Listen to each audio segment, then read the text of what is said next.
Good morning everyone. Today we are going to discuss IIT JEE paper solution जो कि 20 जुलाई को हुआ था मॉर्निंग शिफ्ट में। ठीक है बच्चों, 20 जुलाई को आपका पहले शिफ्ट में जो पेपर हुआ था उसके बारे में हम डिस्कशन करने जाएंगे। तो डिटेल्ड सॉल्यूशन पे जाएंगे। ठीक है, फॉर्मूले बेस्ड पे क्वेश्चन हम लोग नहीं करेंगे। और वीडियो स्टार्ट करने से पहले मैं बता दूं कि जो पेपर आया था वो मॉर्निंग शिफ्ट का तो इजी था। ठीक है ना, इवनिंग शिफ्ट का तो अभी तक मेरे पास पेपर नहीं आया है। ठीक है, वो ऐसे एग्जैक्ट डेटा तो नहीं है पेपर का। ठीक है, जितना बच्चों को याद हुआ उतना मुझे क्वेश्चन बता पाएँ। ठीक है, हो सकता है कि डेटा का वेरिएशन हो। ठीक है, मैंने गूगल पे भी सर्च करके देखा है और भी जगह। तो क्वेश्चन हमारे पास हैं कुछ, तो आइए उन क्वेश्चनों को डिस्कस कर लेते हैं। तो मॉर्निंग शिफ्ट का बच्चों पेपर बहुत ही आसान था। ठीक है ना, कोई टेंशन की बात नहीं थी। तो चलिए शुरू करते हैं।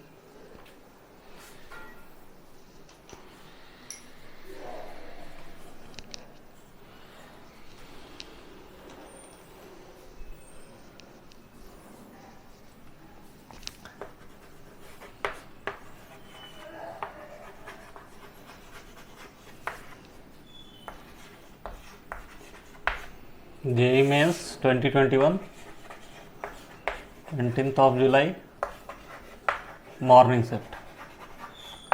क्लियर बच्चों? चलिए, तो देखिए बच्चों, पहला सवाल हमारा क्या दिया हुआ। ठीक है, मुझे जो पहला सवाल मिला है वो क्या है देख लेते हैं। ठीक है, तो पहला सवाल तो बहुत आसान है, वेक्टर ही से रिलेटेड है। तो देखिए क्या है पहला सवाल। पहला सवाल कह रहा है बच्चों कि हमें दो वेक्टर दिया है, उन दोनों वेक्टर का डॉट प्रोडक्ट जो है वो उनके क्रॉस प्रोडक्ट के मैग्नीट्यूड के बराबर। क्लियर? डॉट प्रोडक्ट जो है क्रॉस प्रोडक्ट के मैग्नीट्यूड के बराबर है। तो हमें फाइंड करना है कि A vector dot B vector A vector minus B vector का मैग्नीट्यूड क्या है, ये हमें फाइंड करना है। क्लियर है? आपके ऑप्शन जो दिए हुए हैं, पहला जो ऑप्शन है वो दिया हुआ है under root of a square plus b square minus of root two a b. दूसरा जो ऑप्शन है वो दिया है under root of a square plus b square plus root two of a b. और जो थर्ड ऑप्शन है वो ए प्लस बी है, और जो फोर्थ ऑप्शन है ए माइनस बी है। ठीक है, तो आइए, बहुत ही सिंपल क्वेश्चन है। उम्मीद है मुझे कि जो भी बच्चे अपीयर होंगे उनको ये सवाल तो बहुत आसान लगा होगा और कर भी लिए होंगे। बच्चों, ए डॉट बी क्या होता है? ए डॉट बी क्या होता है? A b cos theta. और ए क्रॉस बी का मैग्नीट्यूड की बात कर रहे हैं, हमको डायरेक्शन से मतलब नहीं है। तो ए क्रॉस बी क्या होता है बच्चों? A b sine theta. A b से बी कैंसिल हो गया। अब कॉस थीटा साइन थीटा का इक्वल कब होता है, किस एंगल के लिए? 45 डिग्री के लिए। ठीक है, आप ऐसे भी लिख सकते हो, कॉस थीटा से दोनों तरफ डिवाइड कर लेंगे तो 1 बराबर क्या हो जाएगा? tan theta. तो थीटा कितना आ गया? 45 डिग्री। क्लियर?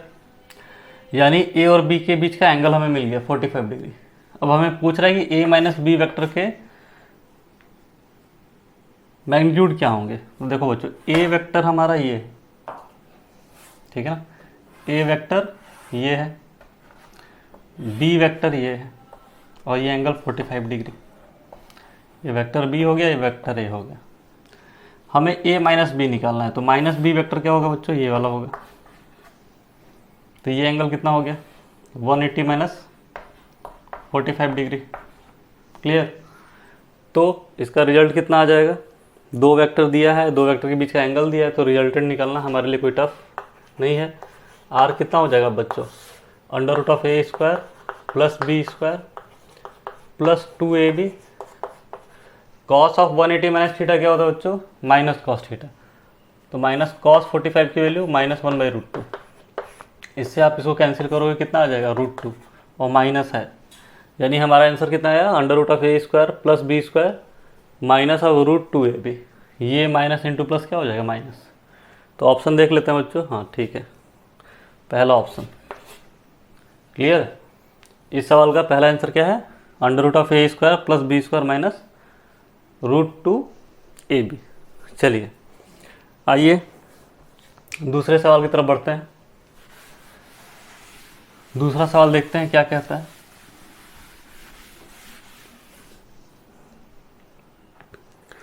दूसरा सवाल देखिए बच्चों, दूसरा सवाल जो है वो हमें प्रोजेक्टाइल से रिलेटेड दिया हुआ, ठीक है, सिंपल सा क्वेश्चन है। हाँ फिर से मैं कह दूँ, ये जो भी क्वेश्चन मेरे पास आए हैं मेमोरी बेस्ड क्वेश्चन है, ठीक है ना, जितना याद आया है उतना बताया गया। क्वेश्चन का पैटर्न तो यही होगा, हो सकता है डेटा इधर उधर हो, ठीक है। तो हो सकता है आगे आप कहीं और भी सर्च करने जाएं तो ज़रूर ध्यान रखिएगा डेटे का, डेटा जो दिया होगा उसके हिसाब से ही आंसर है, क्लियर है। तो हमें जो प्रोजेक्टाइल में क्वेश्चन दिया है बच्चों, वो दिया है कि एक बॉडी है, ठीक है ना, जो 2 मीटर ऊपर एक स्प्रिंग से कंप्रेस की हुई है, ठीक है, और इसका मास हमें दिया हुआ है बच्चों 100 ग्राम। कितना दिया है, 100 ग्राम। और ये जो कंप्रेस है ये 0.5 मीटर है, ठीक है।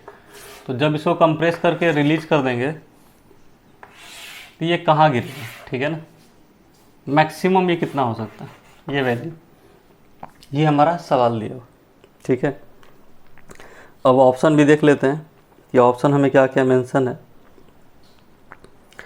ऑप्शन बच्चों दिया हुआ है,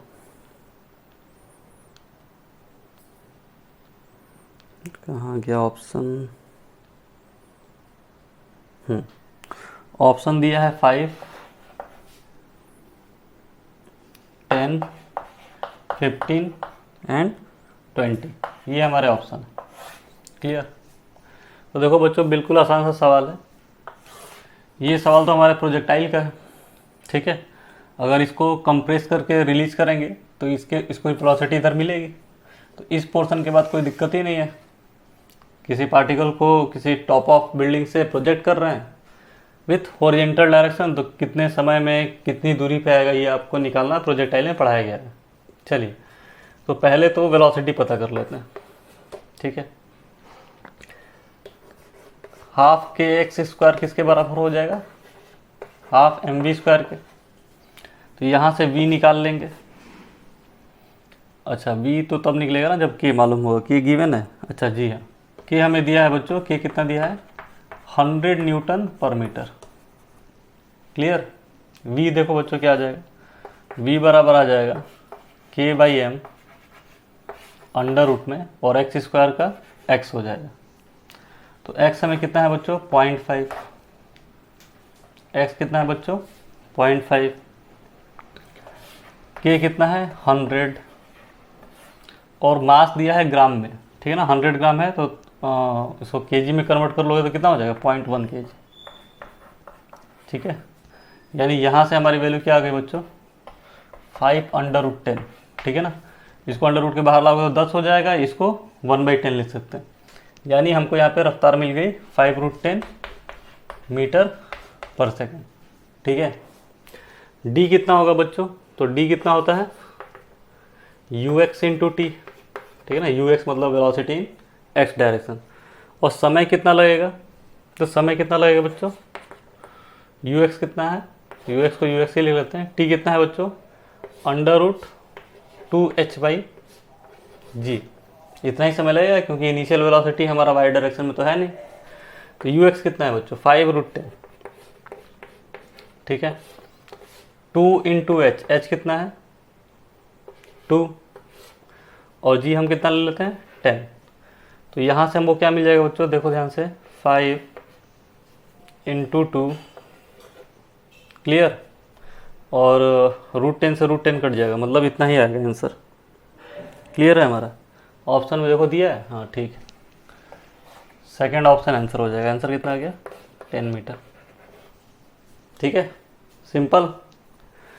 चलो तीसरे सवाल की तरफ आते हैं, ठीक है।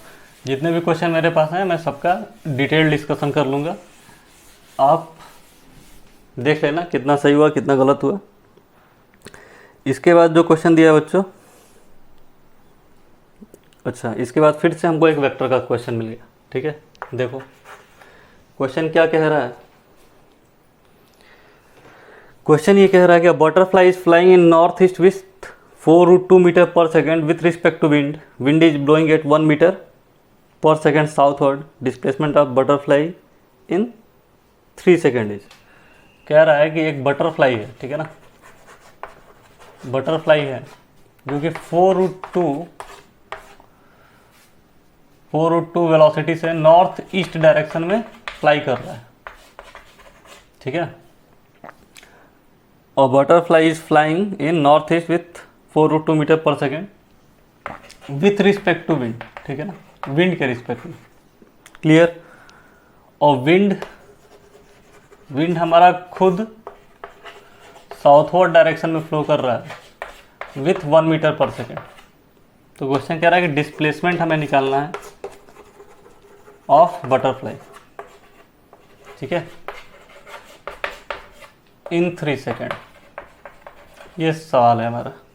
तो बहुत सिंपल सा क्वेश्चन है। क्या कह रहा है, एक बटरफ्लाई है जो कि ये ईस्ट हो गया हमारा बच्चों, ये वेस्ट हो गया, ये नॉर्थ हो गया और ये साउथ हो गया। तो नॉर्थ ईस्ट डायरेक्शन में 4√2 से फ्लाई कर रही है। तो नॉर्थ ईस्ट डायरेक्शन है तो कितना हो गया, 45 डिग्री। ध्यान रखने वाली बात है कि ये जो रफ्तार आपका दिया है विंड के रिस्पेक्ट में दिया।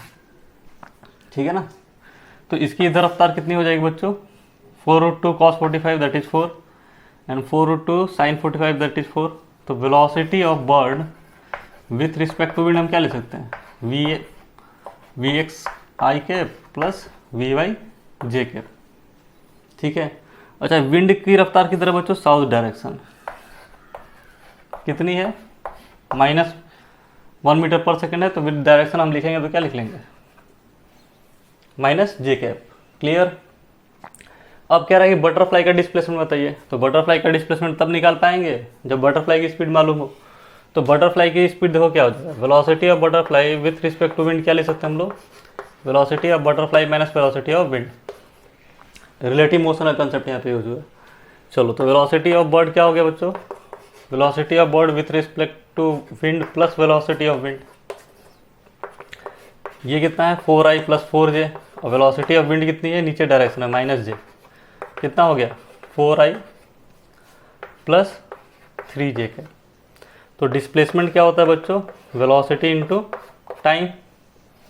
वेलोसिटी हमारा 4i कैप है, ये 3j कैप है, और समय क्या दिया है बच्चों, 3 सेकेंड। यानी हमारा जो वेक्टर आया वो कितना आ गया, 12i cap plus 9j cap. ठीक है, तो इसका मैग्नीट्यूड कितना हो जाएगा बच्चों, √144 प्लस 81 दैट इज √of 225। ठीक है, हाँ 225। तो ये कितना आ गया, 15 मीटर आंसर है। ठीक है, ऑप्शन देख लेते हैं, 10 मीटर, 20 मीटर, हाँ ठीक है 15 मीटर भी दिया है बच्चों। तो हमारा आंसर क्या हो गया, 15 मीटर। क्लियर। चलो आयो नेक्स्ट क्वेश्चन पे देखते हैं क्या होगा। नेक्स्ट क्वेश्चन हमारा क्या है बच्चों, ओहो, नेक्स्ट क्वेश्चन जो है, जो मेरे पास है वो रोटेशन का। ठीक है, आओ देखते हैं। बहुत सुंदर सा क्वेश्चन दिया हुआ है। ठीक है, पूरा स्टेटमेंट नहीं लिखता हूँ मैं डेटा लिख दे रहा हूँ। कह रहा है कि एक इंक्लाइंड सरफेस है, ठीक है, उस पर एक डिस्क रखा हुआ है। क्या है बच्चों, ये डिस्क रखा हुआ है। ठीक है, when a disc slide on a smooth inclined surface from rest. कह रहा है जब ये डिस्क स्लाइड करेगा, ठीक है ना, रोल नहीं करेगा, क्या करेगा बच्चों, स्लाइड करेगा। ठीक है, तो यहाँ से जब यहाँ तक आ रहा है तो उसको समय लग रहा है t1 समय लग रहा है स्लाइड करने में। ठीक है, दूसरा कंडीशन दिया है कि when the disc perform pure rolling, जब ये डिस्क प्योर रोलिंग करेगा तो नीचे आने में जो समय ले रहा है वो t2 है। ठीक है, ड्यूरिंग प्योर रोलिंग। तो what is t2 by t1, और ये भी हमें दिया है 3/x। तो x निकालना है, x क्या होगा, समझ में आ गया। पहली बार वो स्लाइड कर रहा है, दूसरी बार रोल कर रहा है। तो देखो सॉल्व करते हैं, आराम से बने रहो साथ ही। ये हमारा डिस्क है बच्चों, ये स्लाइड कर रहा है, रोल नहीं कर रहा है। स्लाइड कर रहा है मतलब इसका केवल ट्रांसलेशन मोशन है, रोटेशनल मोशन नहीं है। तो स्लाइड कर रहा है तो देखो इसका मास m मान लेते हैं, तो नीचे mg लग रहा होगा, ठीक है। ये एंगल थीटा, तो ये भी थीटा। क्लियर? थीटा कुछ गिवन है? थीटा नहीं गिवन है, चलिए ठीक है। तो इधर बच्चों क्या हो जाएगा, mg साइन थीटा। क्लियर? इधर mg साइन थीटा फोर्स लग रहा, तो एक्सप्रेशन कितना हो जाएगा, g साइन थीटा। तो कितना ये दूरी चलेगा, मान लेते हैं इसका कुछ लेंथ है l हमारा, l बराबर क्या हो गया, ut plus half A T square. Particle rest से चल रहा है तो ut जीरो हो गया, हाफ ए टी स्क्वायर। ये कितना है बच्चों, g sine theta into T square. T कौन सा लेना है, t1 स्क्वायर। t1 के समय में क्या कर रहा था, स्लाइड कर रहा था। चलो एक डेटा तो ये हमको मिल गया, ठीक है ना। आप चाहो तो t1 निकाल सकते हो। t1 बराबर क्या हो गया, 2l/g साइन थीटा। क्लियर? ठीक है। अब दूसरा केस क्या है बच्चों, दूसरा केस है कि बॉडी अब क्या कर रही है, रोल कर रही है, ठीक है। तो जब बॉडी रोल करता है तब एक्सप्रेशन क्या होता है, तब एक्सप्रेशन क्या होता है, तो आइए देख लेते हैं। जिनको फॉर्मूले नहीं आते हैं वो यहाँ से समझ लें। ये अब रोल कर रहा है मतलब ये घूम रहा है, इधर की तरफ घूमेगा ना, ओमेगा इधर इधर किस तरफ होगा, इधर की तरफ, ठीक है। तो ये चल भी रहा है और घूम भी रहा है, मतलब इसका एक लीनियर एक्सेलरेशन भी होगा, ठीक है, इधर की तरफ, और एंगुलर एक्सेलरेशन भी होगा, ठीक है ना। ये mg हो गया, ये थीटा हो गया, ऐसे एक कंपोनेंट हो गया, ये थीटा हो गया। तो ध्यान से देखो बच्चों, ध्यान से देखना इस पॉइंट को। ये जब इधर की तरफ रोल कर रहा होगा तो ये पॉइंट पीछे की तरफ भाग रहा होगा, ठीक है।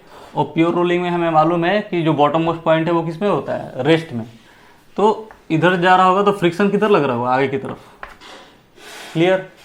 अच्छा, इधर की तरफ एक फोर्स लग रहा है, वो क्या है, mg साइन थीटा। ये तो कोई दिक्कत की बात है नहीं। यानी मैं क्या लिख सकता हूँ, F plus mg sine theta is equal to m into a. यानी F बराबर क्या लिख सकते हैं, F बराबर, या फिर F बराबर क्या हो गया, m a minus mg sine theta. Clear? अब देखो रोटेशनल की वजह से क्या होगा, टॉर्क होगा, टॉर्क बराबर क्या होगा, आई अल्फा। अच्छा देखो फ्रिक्शन इधर है तो ये फ्रिक्शन टॉर्क इस पे कैसे लगाएगा, ऐसे। रोल कैसे हो रहा है, एंटी क्लॉकवाइज। तो एंटी क्लॉकवाइज ओमेगा हम पॉजिटिव लिए हैं, टॉर्क जो लग रहा है वो क्लॉकवाइज लग रहा है, मतलब एंगुलर एक्सेलरेशन और एंगुलर वेलोसिटी दोनों अपोजिट डायरेक्शन में। तो कंसेप्चुअली मुझे यहाँ पे क्या करना चाहिए, टॉर्क किसके वजह से लग रहा है, फ्रिक्शन की वजह से। mg साइन थीटा की वजह से कोई टॉर्क लगेगा नहीं, क्योंकि वो सेंटर ऑफ मास के अबाउट ही लग रहा है। तो जो भी टॉर्क लगा वो किसकी वजह से लगा, Fr की वजह से, इक्वल टू आई अल्फा। तो अल्फा अंडरस्टूड है कि नेगेटिव होना चाहिए। क्यों? क्योंकि जिधर ओमेगा घूम रहा है उधर अल्फा नहीं है। चलो तो दूसरा इक्वेशन बच्चों ये हो गया, ठीक है। पहला इक्वेशन ये है, दूसरा ये है। सब्स्टिट्यूट कर लेते हैं, देख लेते हैं क्या आता है।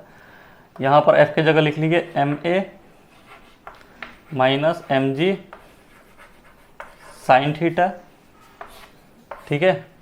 R बराबर माइनस आई अल्फा को क्या ले सकते हैं बच्चों, a बाई आर, ठीक है ना। प्योर रोलिंग में क्या होता है बच्चों, a बराबर क्या होता है, आर अल्फा। a बराबर क्या होता है, आर अल्फा। तो अल्फा बराबर क्या हो गया, a बाई आर। इस r को उड़ा दें, यहाँ पर रख दे रहे हैं। क्लियर? अब देखो मुझे a चाहिए, एक्सलेशन निकालने के लिए सारा ये ड्रामा हो रहा है। तो a बराबर क्या ले सकते हो, a वाले टर्म को इधर लेते हो। तो a बराबर लिखेंगे तो ध्यान से देखिए, यहाँ पर बचा m, यहाँ पर हो गया आई बाई आर स्क्वायर, ठीक है। ये टर्म उधर गया तो कितना हो गया, mg साइन थीटा, ठीक है। m भी अगर कॉमन ले लिए इसमें हम, तो यहाँ से m हट जाएगा और यहाँ पर m आ जाएगा। इस m से ये m उड़ा देते हैं, यानी हमारा एक्सेलरेशन जो आ गया बच्चों वो कितना हो गया, g sine theta upon 1 plus I upon M are square. Clear? ठीक है। ये हमारा क्या हो गया, रोटेशन के केस में एक्सेलरेशन हो गया। ठीक, चलो इसको आप याद रखे रहना, ठीक है। अब देखते हैं जब रोल करेगा बच्चों तो एक्सेलरेशन कितना होगा। तो देखो एक्सेलरेशन कितना हो जाएगा, जी साइन थीटा अपॉन में 1 plus moment of inertia of disc क्या होता है बच्चों, m are square by 2 divided by m are square. इससे ये कैंसिल हो गया, यानी 1/2 प्लस 1 दैट इज 3/2। तो इसको हम क्या लिख सकते हैं, 2/3 जी साइन थीटा। क्लियर। तो ये इसका एक्सेलरेशन है। तो टाइम कितना हो जाएगा, हाफ ए टी स्क्वायर, ए कितना है 2/3 जी साइन थीटा, टी क्या था T2 स्क्वायर, 2 से 2 उड़ा लो कोई दिक्कत नहीं। यानी ये हमारा कुछ लेंथ एल था, तो T2 कितना आ गया बच्चों 3, ठीक है, L by g sine theta under root में। क्लियर, ये T2 है हमारा। तो T1 क्या होगा बच्चों, T1 अभी हमने निकाला था, T1 अभी हमने निकाला था under root of 2L g sine theta, ठीक है। और T2 क्या है, under root of 3L g sine theta. और हमसे क्वेश्चन में क्या पूछा है, T2/T1, ठीक है ना। T2/T1 क्या होगा, तो T2 क्या है बच्चों, T2 क्या है 3L by g sine theta, और T1 क्या है बच्चों, डिवाइड है ना, तो g sine theta by 2L। G sine theta से जी साइन थीटा कट गया, L से L कट गया, कितना आ गया √3/2। और हमें क्या गिवन था कि ये किसके बराबर है, √3/x के। कंपेयर कर लो, x कितना आना चाहिए 2। ऑप्शन देख लेते हैं बच्चों। ऑप्शन आपका दिया हुआ है, अच्छा इसमें ऑप्शन ही नहीं दिया हुआ था, फाइंड x था ये, ठीक है ना। हो सकता है कि इंटीजर टाइप क्वेश्चन हो, ठीक है। तो इसका आंसर कितना है, x बराबर 2। क्लियर। चलो अच्छा सवाल था, रोटेशन का सवाल था, प्यारा सा सवाल। तो क्या ये टफ क्वेश्चन था, जी नहीं बिल्कुल टफ नहीं था। मैं आपको प्रॉपर इसका एक्सप्लेनेशन देने के लिए डिराइव कराया था। अदरवाइज बच्चों को ये चीज़ तो याद ही रहती है कि रोटेशन के केस में एक्सेलरेशन कितना होता है, जी sine theta upon 1 plus I upon M are square, ठीक है ना। तो डायरेक्ट दोनों का एक्सप्रेशन निकाल के टाइम निकाल लेता। मैं तो प्रॉपर डेरिवेशन के साथ आपको सॉल्व कराया हूँ, ठीक है। चलो इसके बाद क्वेश्चन देखते हैं। इसके बाद क्वेश्चन एक बच्चों मैग्नेटिज्म से दिया हुआ है, ठीक है। क्या दिया है ध्यान से सुन लीजिए। और deuteron and alpha particle both entered in a region of magnetic field perpendicular to it with same kinetic energy, find the ratio of their radii, find the ratio of their radii। Clear. तो क्या कह रहा है बच्चों कि magnetic field हमें दिया हुआ है, ठीक है। आप जैसे भी बना सकते हो, आपके ऊपर इच्छा है, परपेंडिकुलर बस रखना है, ये ध्यान में रखना।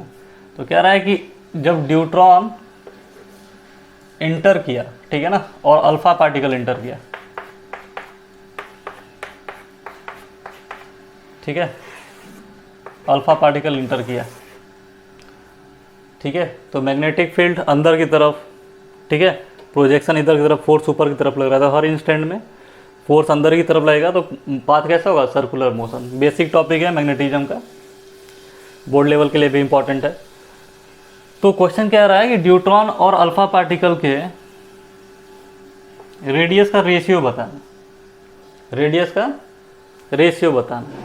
तो सिंपल सा क्वेश्चन है, ये तो बोर्ड में भी आते हैं। अगर आपको रेडियस का फॉर्मूला नहीं मालूम है तो डिराइव देख लो। मैग्नेटिक फोर्स कितना हो जाएगा, क्यू वी क्रॉस बी, और ये प्रोवाइड करेगा सेंट्रीपिटल। आर बराबर क्या हो गया, M V upon Q B, ठीक है। तो अगर मैं ड्यूट्रॉन का लिख लूँ रेडियाई, तो क्या हो जाएगा, एम ऑफ डी, ठीक है। अच्छा एक और चीज़ ध्यान देने वाली बात है, ये मोमेंटम है हमारा। क्लियर। और क्वेश्चन में दिया है कि इसकी काइनेटिक एनर्जी और इसकी काइनेटिक एनर्जी सेम है। तो मोमेंटम और काइनेटिक एनर्जी में बच्चों क्या रिलेशन होता है, जिनको नहीं मालूम है देख लें। मोमेंटम क्या होता है, एम वी बराबर पी। तो एम वी का होल स्क्वायर कर लेते हैं बच्चों, तो क्या हो जाएगा, पी स्क्वायर हो जाएगा। एम वी का होल स्क्वायर करके 2m से डिवाइड कर देते हैं, तो ये क्या हो जाएगा, पी स्क्वायर बाई 2m। ये हमारी चीज़ क्या हो गई, काइनेटिक एनर्जी, और ये क्या हो गया p²/2m, यानी p बराबर क्या आ गया √2m के, यानी मोमेंटम की जगह हम ये टर्म लिख सकते हैं, r ऑफ ड्यूट्रॉन अगर लिखेंगे तो क्या लिख लेंगे √2m के अपॉन में qb, q ऑफ ड्यूट्रॉन। उसी तरह अल्फा पार्टिकल का लिखोगे बच्चों तो क्या हो जाएगा √2m alpha into kinetic energy of alpha upon में charge of alpha particle into magnetic field. अब रेशियो देख लेते हैं किसका पूछा है, deuteron to alpha particle. Clear, तो इससे इसको डिवाइड कर लो, ध्यान से देखो RD/R अल्फा। क्लियर, √2 से √2 कट जाएगा, काइनेटिक एनर्जी सेम है तो ये भी कट जाएगा, ये भी कट जाएगा, ठीक है, मैग्नेटिक फील्ड सेम है तो ये भी कट जाएगा, तो बचा क्या √MD/QD,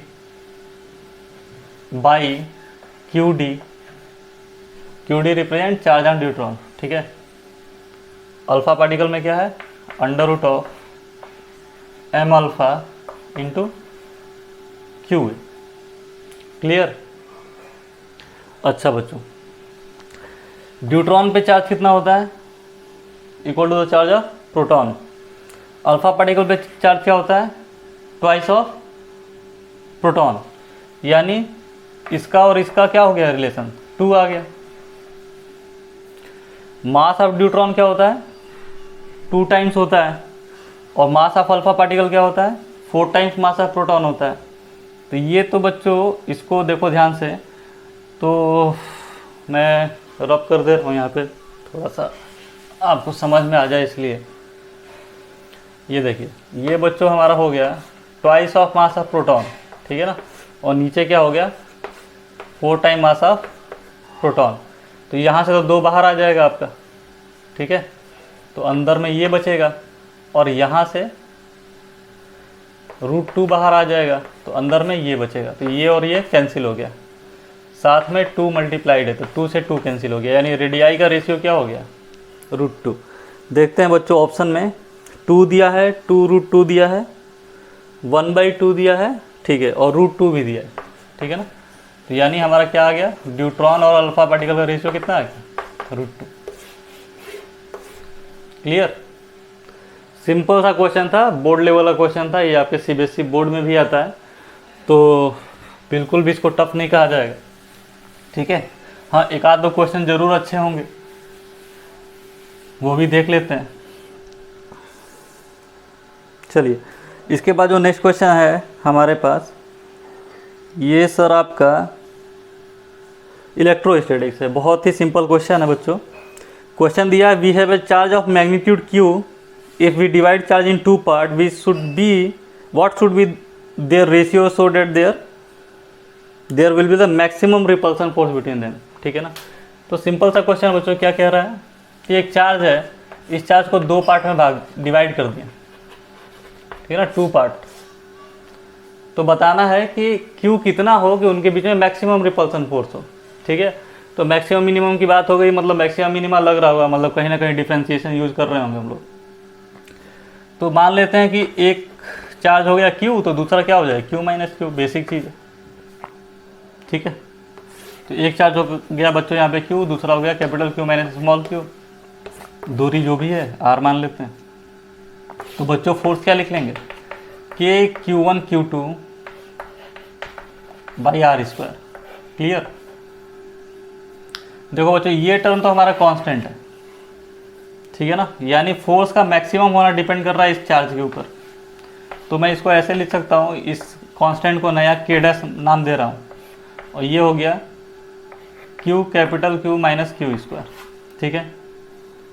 अब इसको हम डिफ्रेंशिएट कर लेते हैं, किसके रिस्पेक्ट में dq के रिस्पेक्ट में। क्यों, क्योंकि हमको चार्ज ही पता करना है कि कितना चार्ज होना चाहिए in magnitude so that there is maximum repulsion between 2 charges. तो इसको डिफ्रेंशिएट करोगे बच्चों तो K' तो कांस्टेंट है, बाहर रहेगा, इसका डिफ्रेंशिएशन Q, इसका डिफ्रेंशिएशन 2Q, और इसको किसके बराबर कर देंगे 0 के बराबर। तो यहाँ से हमारा बच्चों क्या आ गया Q बराबर कैपिटल Q/2, यानी एक चार्ज हमारा ये क्या हो गया Q/2, और ये कितना हो गया Q - Q/2 that is Q/2, यानी दोनों चार्ज क्या हैं सेम है। तो क्वेश्चन पूछा था इंचार्ज का रेशियो क्या होगा, तो क्या होगा 1:1 होगा। ये भी Q/2 है, ये भी Q/2 है, तो ऑप्शन में जी हाँ 1:1 रेशियो दिया हुआ। क्लियर है। चलो नेक्स्ट क्वेश्चन देखते हैं बच्चों।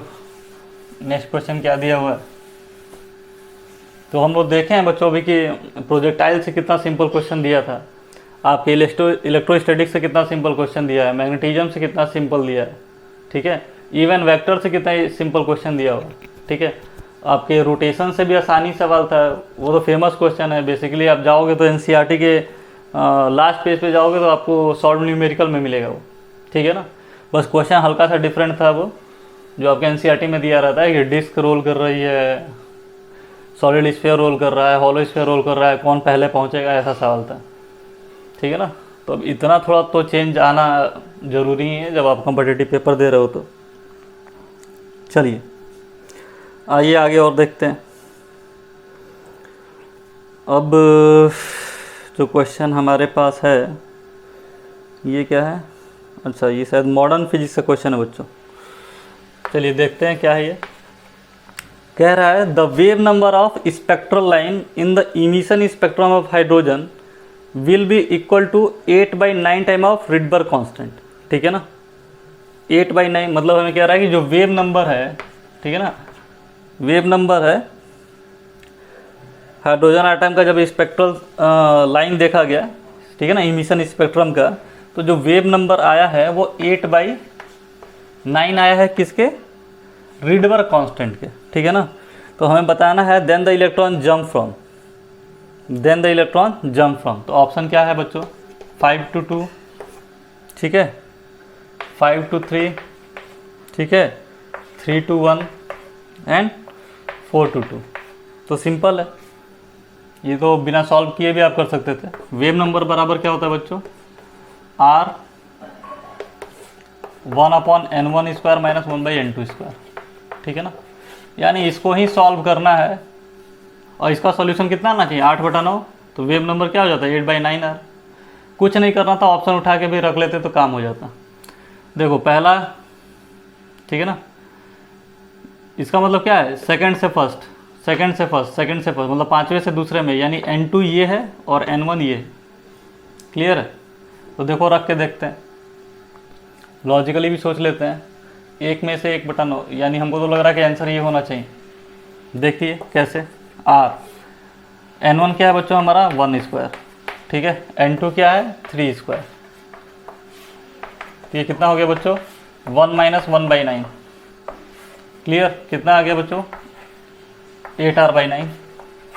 तो 8R/9 यही प्रूफ करना था, यानी आंसर क्या हो गया, इलेक्ट्रॉन कहाँ से कहाँ जंप कर रहा होगा, थर्ड ऑर्बिट से फर्स्ट ऑर्बिट में, फर्स्ट ऑर्बिट मतलब ग्राउंड स्टेट में।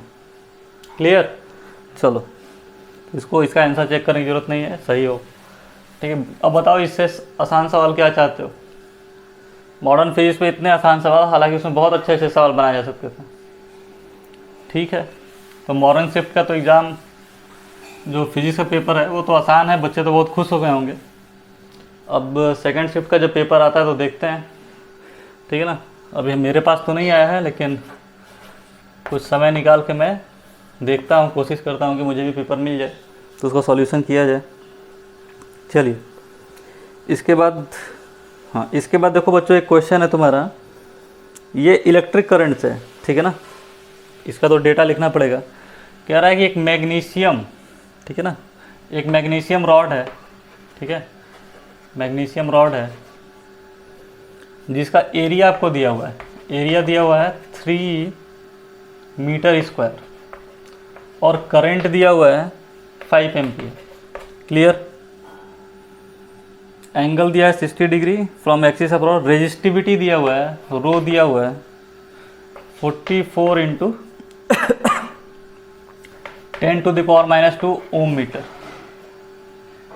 ठीक है, ओम मीटर। क्वेश्चन कह रहा है find electric field inside the rod, और आपको एक फिगर भी दिया हुआ, ध्यान से फिगर देखिए ऐसे, ठीक है,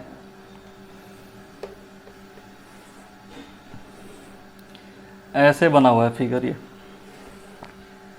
ठीक। और इलेक्ट्रिक फील्ड आपकी ऐसे जा रही है,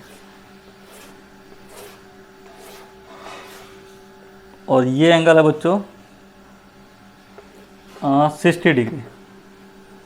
क्लियर है? ये एंगल क्या है? 60 डिग्री। तो हमें क्या बताना है बच्चों कि इलेक्ट्रिक फील्ड कितनी होगी।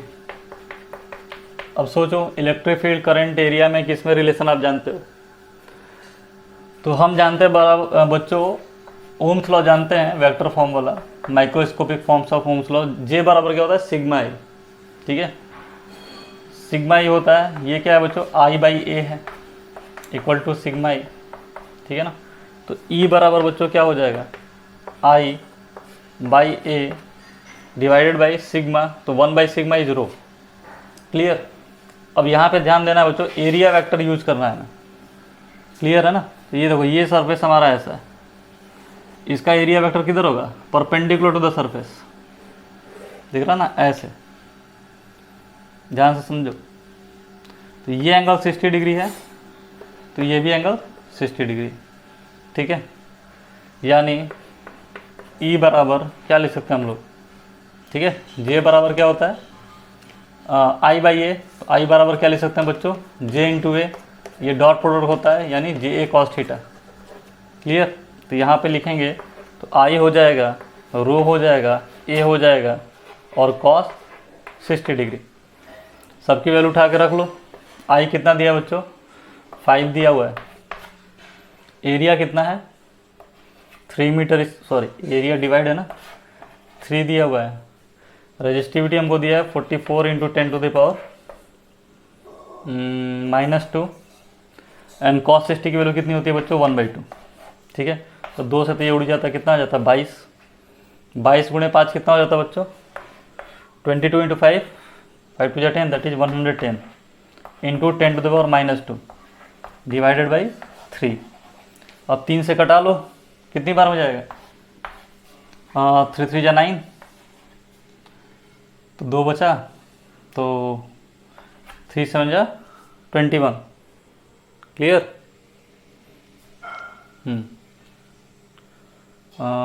2 बचा, तो 3 7 जा नहीं, 3 6 जा 18, 2 36.66 आए। तो ऑप्शन देखते हैं क्या दिया हुआ है। ठीक है, ऑप्शन आपका एक दिया हुआ है, आंसर हमारा यही है बच्चों।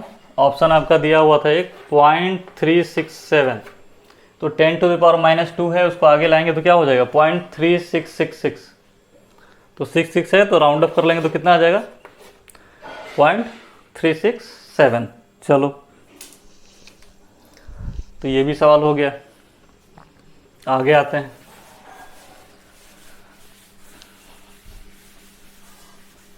बहुत ही सिंपल सा क्वेश्चन आया है।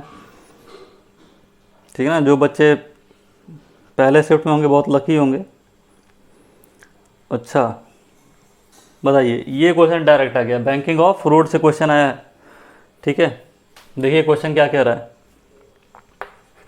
क्वेश्चन हमें कह रहा है बाबू, car is moving on a banked road, the mass of car is 800 kg। ठीक है ना?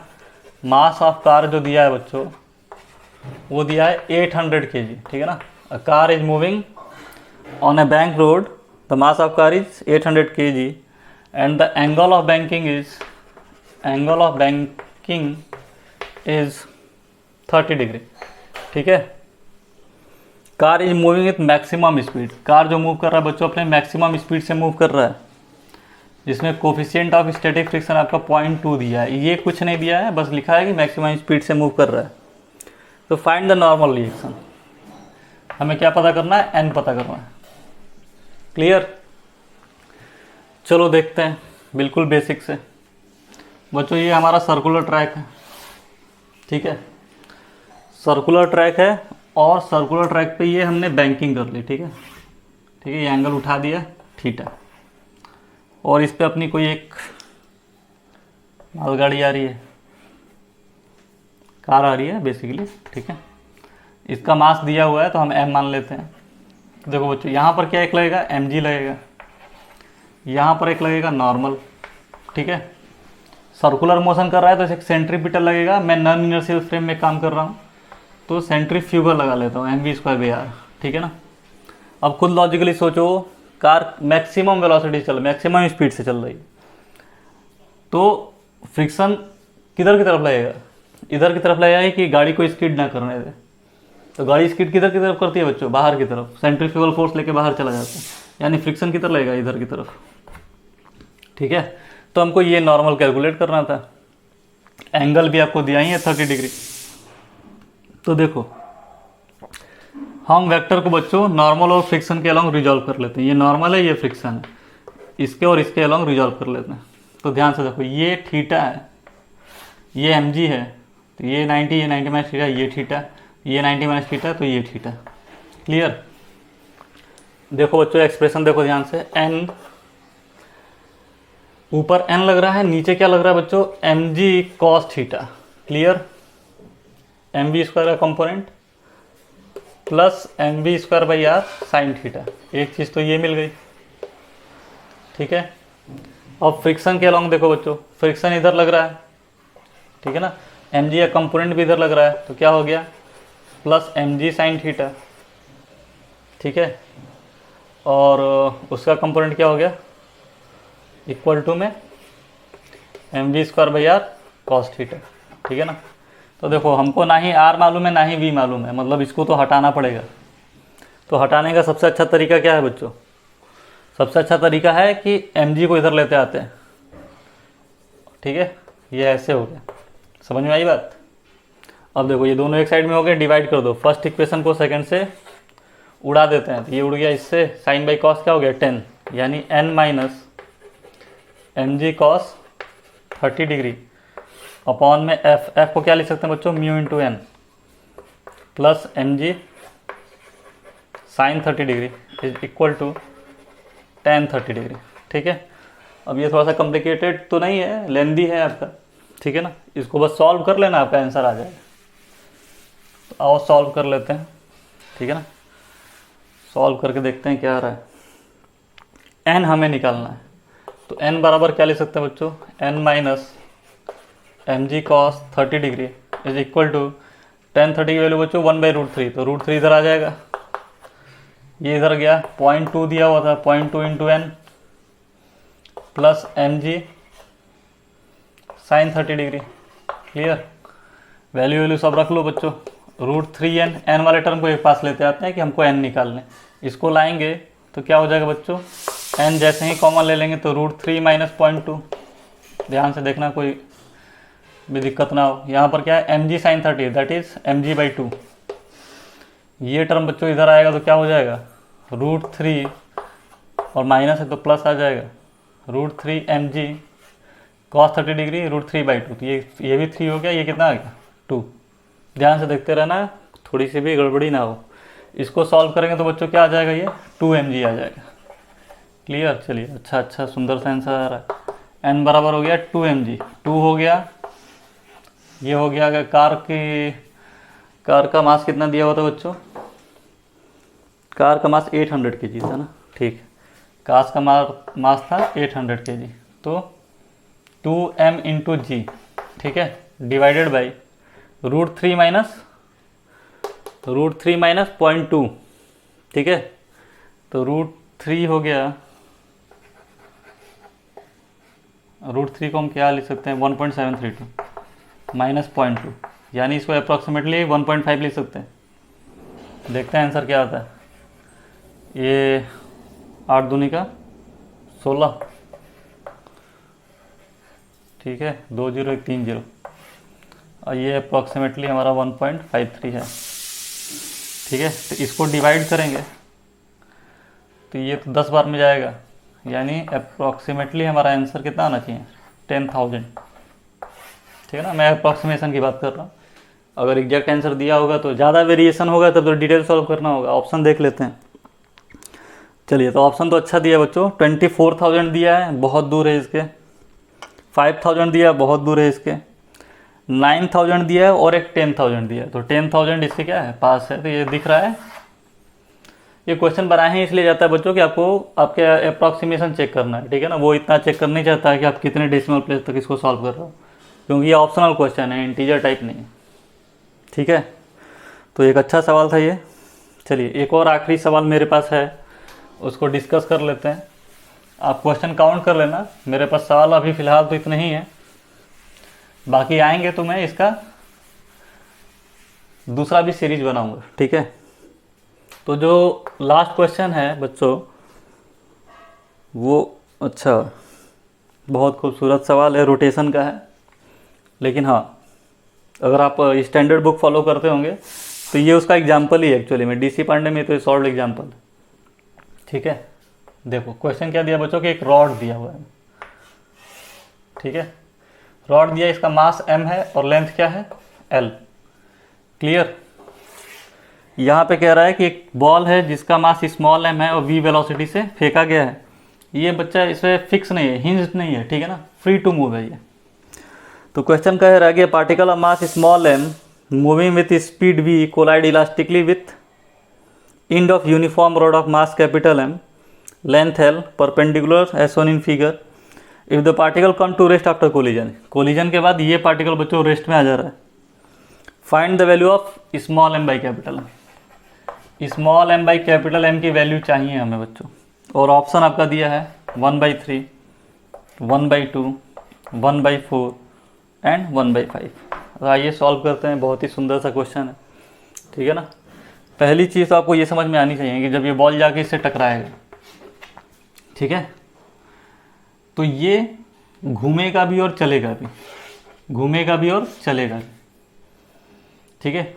तो यहाँ वाली वेलोसिटी मैं क्यों दिखा रहा हूँ, क्योंकि ये सेंटर ऑफ मास की वेलोसिटी, क्योंकि इसी के रिस्पेक्ट में मैं किसी भी पॉइंट का वेलोसिटी ले सकता हूँ, और ये घूम भी रहा है किससे, ओमेगा से, क्लियर। इतनी चीज़ तो आपको समझ में आनी चाहिए थी कि ये क्वेश्चन किसका है, कंबाइंड रोटेशन प्लस ट्रांसलेशन का। चलो, तो इनिशियली बच्चों सिस्टम पे कोई नेट फोर्स था नहीं, तो नेट फोर्स हमारा जीरो था, यानी मोमेंटम कंजर्व होगा। मोमेंटम कंजर्व होगा तो इनिशियल मोमेंटम क्या है बच्चों, mv। फाइनली तो ये रेस्ट में हो जा रहा है, इसको रफ्तार मिल गई v1, तो v1 यहाँ से क्या आ गया बच्चों, small m by capital M into v। पहला तो ये हो गया। दूसरा ये भी आप देख सकते हो कि नेट टॉर्क इस पे जीरो है, ठीक है। नॉर्मल ऊपर लग रहा है, mg नीचे लग रहा है, तो सेंटर के अबाउट नेट टॉर्क क्या होगा, जीरो ही होगा। तो सेंटर के अबाउट हम एंगुलर मोमेंटम कंजर्व कर लेते हैं, नेट टॉर्क क्या है, जीरो है, तो एंगुलर मोमेंटम क्या होगा, कंजर्व होगा। तो इस पार्टिकल का एंगुलर मोमेंटम निकालो सेंटर के अबाउट, क्या हो जाएगा बच्चों, mv/r, r क्या होता है, परपेंडिकुलर दूरी, ये कितनी है l/2, इक्वल टू, ये तो रिजिड बॉडी है, इसका एंगुलर मोमेंटम क्या होगा, i ओमेगा। i को क्या ले सकते हैं, ml²/12 ओमेगा। तो यहाँ से ओमेगा निकाल लें, m से m पहले उड़ा लो, l से l उड़ा लो, 2 से 6 उड़ा लो। तो बच्चों ओमेगा बराबर हमारा आ गया 6v/l, ठीक है। चलो, दो चीज़ हो गया, और क्या है, और कैसे डेटा आएगा। अच्छा हाँ, एक और चीज़ में दिया था बच्चों कि ये कोलिजन हमारा इलास्टिक हो रहा है, ये अगर नहीं दिया रहता तब तो हमारा ये वेरिएबल ही सॉल्व नहीं होता, ठीक है ना। इलास्टिक कोलिजन है, तो इलास्टिक कोलिजन है बच्चों, तो हमको मालूम है कि कोफिशिएंट ऑफ रेस्टिट्यूशन क्या होता है, ई बराबर velocity of separation upon velocity of approach, clear. और इलास्टिक कोलिजन है तो ई क्या है, 1, ठीक है। वेलोसिटी ऑफ अप्रोच तो मालूम है, ये अगर रेस्ट में था, ये इधर जा रहा था, तो अप्रोच होने वाली वेलोसिटी v है। टकराने के बाद ये जीरो हो गया, तो ये किसी वेलोसिटी से दूर जा रहा है, तो इसकी वेलोसिटी क्या होगी। तो वेलोसिटी किसकी लिखते हैं, जहाँ पॉइंट ऑफ इम्पैक्ट के लॉन्ग, इसकी वेलोसिटी लिखेंगे, इस पॉइंट की, ठीक है ना। तो इसकी वेलोसिटी कैसे लिख पाएंगे बच्चों, तो देखो कैसे लिखेंगे, रब कर दें कहीं, यहाँ पे रब कर लेते हैं। चलो देखो, velocity of point with respect to centre of mass क्या हो जाएगा, velocity of point minus velocity of centre of mass. हमको वेलोसिटी ऑफ पॉइंट चाहिए, तो क्या हो जाएगा, velocity of point with respect to centre of mass plus velocity of centre of mass. Velocity of particle with respect to centre of mass क्या है, l/2 है, और ओमेगा से घूम रहा है, तो कितना हो जाएगा, ओमेगा l/2, और सेंटर ऑफ मास की रफ्तार v1 है, यानी यहाँ पर क्या हो गया बच्चा, ओमेगा l/2 प्लस v1, ठीक है। ओमेगा हमें मालूम है, कोई दिक्कत की बात है नहीं, ठीक है ना। अच्छा, ध्यान देने वाली बात है, यहाँ पर बहुत बड़ा मिस्टेक हो रहा था, ये स्मॉल m है बच्चों, ये कैपिटल M है, कैंसिल नहीं कर सकते हैं, ध्यान दीजिएगा। ठीक है ना, तो कैंसिल नहीं कर सकते यहाँ पे, इसका मतलब स्मॉल एम आएगा, यहाँ पे कैपिटल एम आएगा।